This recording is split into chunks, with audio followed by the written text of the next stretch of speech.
there, and welcome to the locker room. Coach Giggs here in another very special showcase. The title of this message is Iron Sharpens Iron. And I'm going to let these two amazing young men share with all of you the power of Iron Sharpens Iron and what it means to them, and how the two of them have come into each other's lives. They loved each other, they've hated each other, they've been through all of it. And they're going to share it all with you and the power of this relationship.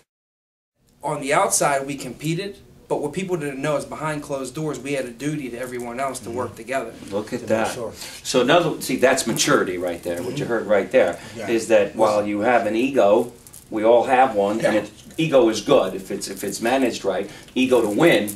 Behind closed doors, both of you knew that you had a bigger responsibility to more people. Good stuff. What else? Because there are people out there who would love to have these type of relationships. I think it's humbled us a lot. We don't care who gets the credit. A lot of the times, you know, at the beginning stages we did, but now that we've gotten a lot more wisdom, now that we know certain things that are supposed to happen, now we've humbled ourselves, and now other people are getting the credit. You know, going into 2013, our teamwork now is to make sure that what we're doing now, we have other people doing it in 2014, or we're not going to grow. So anytime that we do something now, one of the coaching points that Simon gave us is that never do anything alone.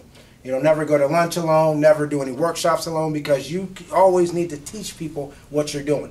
So I think we've also developed that philosophy as well within the teamwork, and that makes the dream work. Wow.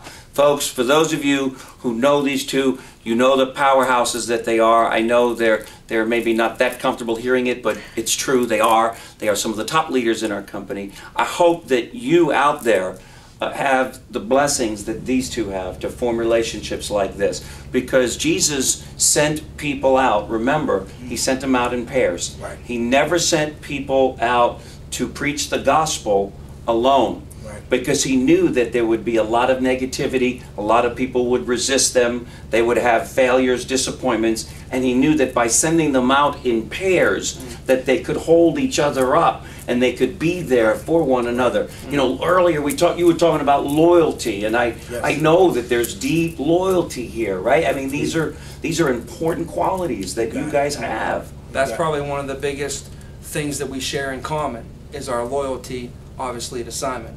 Yes. You know? Yes. And the whole idea is this guy holds me accountable, and I hold him accountable. But at the same time, he fills in gaps where I can't fill in. He's stronger in areas that I'm not as strong in.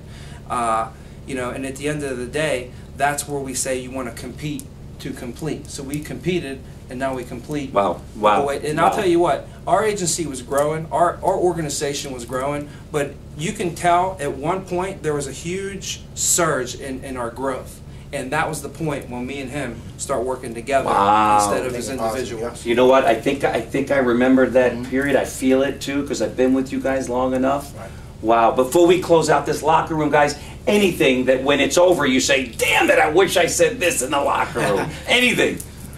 Just really, I mean, when you find that person to complete you, or you find those people, you have to make sure they also have the same principles that you have.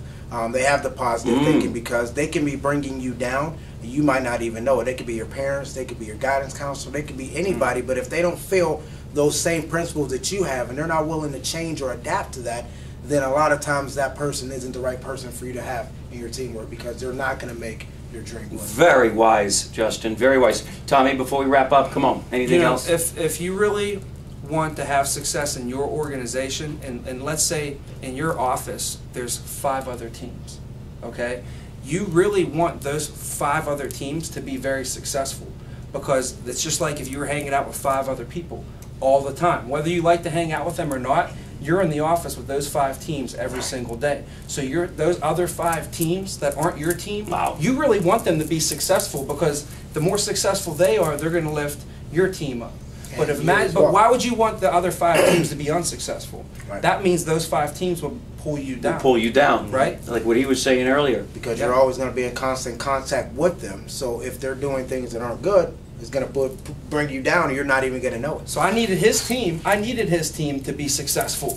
Not only so they could push my team so we compete against them, but if his team was unsuccessful, then that would pull my team down. Wow.